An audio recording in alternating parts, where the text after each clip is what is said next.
The number of injured in Gaza has reached a milestone. Gaza's health ministry says more than 150,000 Palestinians have been wounded in 22 months of conflict.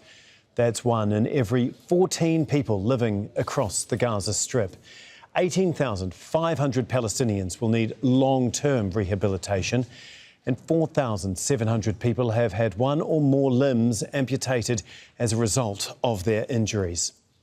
Well, for more on this, we're joined by Victoria Rose, who is a consultant plastic surgeon who's recently returned from Nasser Hospital in Khan Yunis. She joins us now from London. Thank you so much for being with us. First of all, can you just talk us through the scale of what you dealt with while you were there? Just the sheer number of injured is simply staggering, isn't it? It is. It's absolutely incredible, and it's relentless. When we were there, we were operating every day without a break for the 24 days. We were averaging about 12 patients, or I was averaging about 12 patients a day, and my colleagues had separate operating lists as well. I mean, the bulk of what we saw initially was all bomb blast injuries, and then in the latter part of the trip, we started to see a lot of the gunshot wounds from the GHF shootings. Yeah, can you just talk us through the injuries that you believe that a lot of people faced while trying to get aid at those GHF facilities?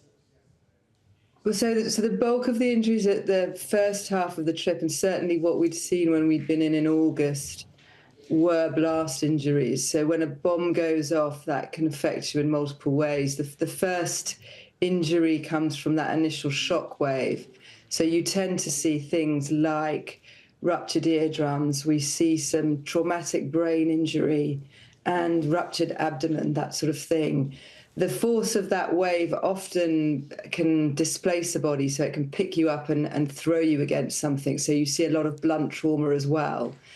Then you have the heat that's generated by the explosion, or anything that catches fire as a result of the explosion. And that accounts for the very high rates of burns that we were seeing, particularly quite high percentage burns.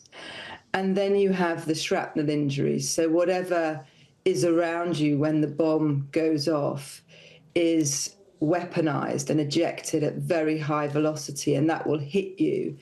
And if it hits you in the head or abdomen or chest, it tends to be a fatal injury. If it hits you in a limb, it tends to destroy part of the skin, removing skin and muscle, and often fracturing the bone underneath or removing parts of the bone underneath.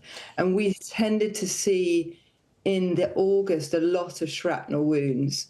In the last trip that we've just done in May and June, we saw a lot of amputations. And I think really what we're seeing now is that the population is displaced and everybody is living in tents. And this is where the bombs are going off. So there is no protection. So now the traumatic injuries are much more severe.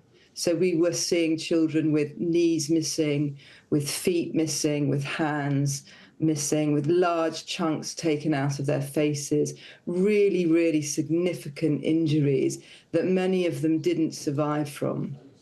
Obviously, you're talking there about the immediate care that you're able to give people, but what about the long-term struggles all of these injured will face? Because 18,000 Palestinians will need long-term rehabilitation. What facilities, what care can and will they have? Well, as you know, there's virtually no infrastructure left. I think 69% of all buildings in Gaza have been destroyed, and 94% of all hospitals have been completely or partially destroyed.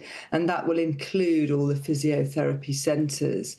So there really is no way that we are going to be able to rehabilitate these patients currently in the situation that Gaza finds itself in. Most of them actually need secondary surgery. So a lot of what we do when we're out there is the limb-saving surgery, so cleaning the wounds and getting them closed. But a lot of that involves shortening bones, performing operations that will need a second part to restore function.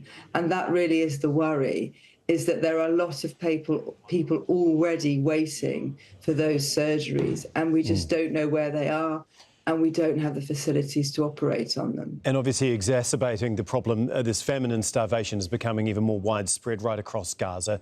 That's difficult for those who were previously healthy, but how much more of a toll does that take on those people that are trying to recover from these injuries that you're describing? Well, it's absolutely huge, because the pictures that we're seeing now are showing very late stage malnutrition that is basically unsurvivable from.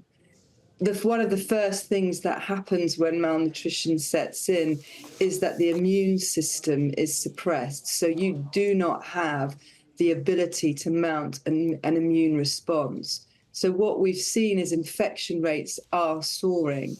And coupled with the fact that aid is not getting in any form, so not only are we not seeing adequate food supplies, we're not seeing adequate medical supplies. And certainly when we were there in June, we did not have the antibiotics that we required to fight these sorts of infections. So it sort of compounds the problem, the malnutrition, the lack of aid. It's making these injuries unsurvivable. Thank you so much for your time and your insight into the realities of trying to work in Gaza at this point in time. Victoria Rose for us in London. Thank you.